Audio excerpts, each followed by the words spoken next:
पुनः पुनः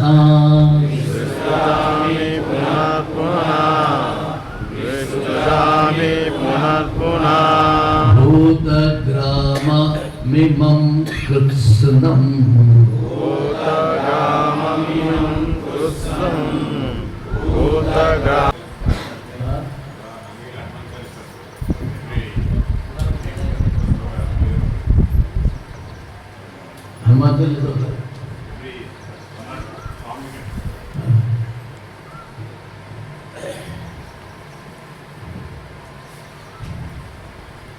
ఏదైనా మన ప్రతిబింబాన్ని చూసుకోవాలనుకుంటున్నాం, ఒక అర్థం ఉండాలి.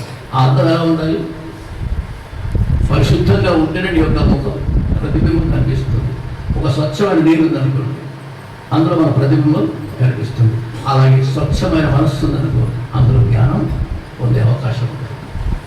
కాబట్టి అలాంటి నిష్కామకరం చేస్తే మనస్సు పరిశుద్ధమవుతుంది. ఆ పరిశుద్ధమైన మనస్సుతో దేన్నైనా సాధించగలుగుతాడు. ఎందుకంటే మనస్సు పరిశుద్ధంగా ఉందనుకోండి, ఇప్పుడు అన్నిటికంటే మురికి మనం వాడుకుని ఏదైనా చేస్తాం, అవన్నీ వేరువేరుగా కనిపించిన వాటి ఆధారమైన బట్టి ఒకటి. ఆభరణాలు అనేకంగా ఉంటాయి, నెక్లెస్లు ఉంటాయి, గాజులు ఉంటాయి, రకరకాలైన ఆభరణాలు ఉంటాయి. కానీ ఆభరణాలన్నీ వేరువేరుగా కనిపిస్తున్నా వాటికి ఆధారమైన బంగారు ఒక్కటే. క్షేత్రాలు వేరువేరున్నా, క్షేత్రం అంటే మీ శరీరం, క్షేత్రం అంటే శరీరం. ఎందుకు పెట్టండి పేరు అంటే క్షేత్రం అంటే ఎందుకు పెట్టి, క్షేత్రం అంటే పొలం. దాని తెలుగులో ఏమంటారు? పొలం. పొలం అంటే ఏంటి?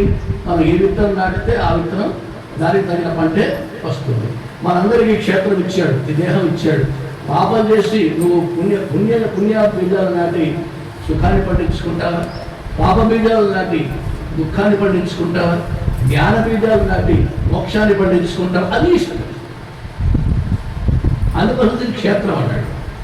ఇప్పుడు అనేక క్షేత్రాలు కనిపిస్తున్నాయి, అన్ని క్షేత్రాలు ఉన్నాయి, ఎన్నో ఉన్నాయి, అన్ని శరీరం మనకు కనిపిస్తున్నాయి.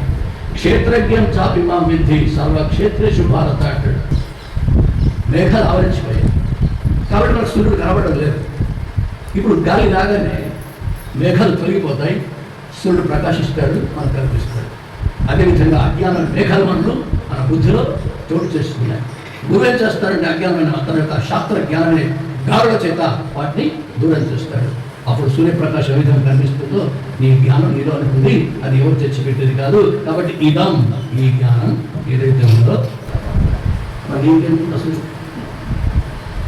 అవి కూడా అనుకుంటే చేయబోతుంది. ఇది అసూయ. వాడు సుఖపడు, ఇతరులను సుఖపెట్టాడు.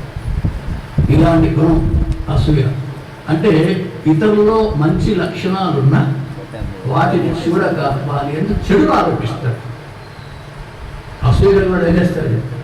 మనలో మంచి లక్షణాలు ఉన్నాయి కానీ వాటిని చూడడు. వాడు ఏం చేస్తాడు? మనం ఉన్న చెడు లక్షణాలను ఎత్తి చూపిస్తుంటాడు. అర్థం? ఎందుకంటే మన అసూయ కాబట్టి. నిజంగా అసూయ పనులు మంచిది, ఎందుకంటే మన గురించి అంతా చెప్తారు వాడు. కాబట్టి ఈ అసూయ ఉన్నవాడు అన్ని అవగుణాలు ఉంటాయి. ఈ గుణం ఉంటే అన్ని గుణాలు ఉంటాయి. మామూలుగా ఏ రోగం లేదన్నాడు, ఏ రోగం ఉందంటే కుష్ఠరోగం ఉందన్నాడు. కుష్ఠరోగం ఉంటే అన్ని రోగాలు ఉన్నాయి. ఈ అసూయ ఉంటే అన్ని రోగాలు ఉన్నాయి. అన్ని అర్షడ్ వర్గాలు మొత్తం ఉన్నట్టే. అర్షడ్ వర్గాలు ముందుగా కామ, క్రోధ, లోభ, మోహ, మద, మాశ్చర్యం. వీటిని ఎవరికైతే అమ్మకం అవుతుందో 50,000తో హాయిగా బతకగలుగుతాడు. ఆ సంపాదనతో హాయిగా బతకగలుగుతాడు. కానీ మరి లక్ష్యం పక్కడికి లక్ష్యం ఉన్నది. నీ మనసు అంతా వస్తుంది. ఆయనకి ఎట్లా లక్ష, 50 లక్ష. వీడేం చేశాడంటే, వీడు 50,000 ఉన్నవాడు ఏం చేశాడు? వీడిద్దరి నేను వాడికంటే ఎక్కువ సంపాదించిన ఉద్దేశంతో ఎన్ని ప్రయత్నాలు చేసినా కావడం లేదు. భగవంతుని గ్రహించాలి. కానీ నువ్వు కావాలంటే ఇంకా నువ్వు నిర్లయమంటే అవుతావా? అంబారికమంటే అవుతావా? అది భగవంతుని గ్రహించాలి. నువ్వు ఎంత ప్రయత్నం చేసినావు రావు. కర్మలు గతంలో ఏ కర్మలు చేసావో ఆ కర్మ ఫలితాన్ని కలుగుతుంది. నేను ధనవంతుని కావాలి అంటే కాలేదు. నాకు కారు ఉండాలి, ఉండలేదు. నాకు అన్ని వస్తువులు ఉండాలి, అన్నీ ఉండాలంటే అన్ని నీకు ఉండాలి. నీకు ఏది అవసరమో అది ఇస్తాడు పరమాత్మ. నీ కర్మానుసారంగా నీకు ఏది అవసరమో అదే ఇస్తాడు. కానీ నువ్వు అడిగితే మాత్రం ఇచ్చేవాడు కాదు. నువ్వు భిక్షాడు కావాలంటే కాదు, గొప్పవాడు కావాలంటే కాదు. అది భగవంతుని అనుగ్రహం కాదు. కానీ మీరేం చేస్తారంటే 50,000 వస్తుంది, వారికి ₹1,00,000 అమ్మకం అవుతుంది. నేను కూడా ₹1,00,000 అమ్మకం చేయాలి, నేను కూడా అంత గొప్పవాడిని కావాలని మీరు ఏం చేస్తారంటే ఇంత ప్రయత్నం చేస్తారు.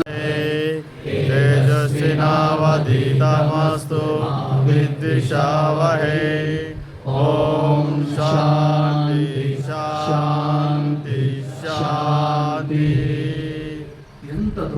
మీరు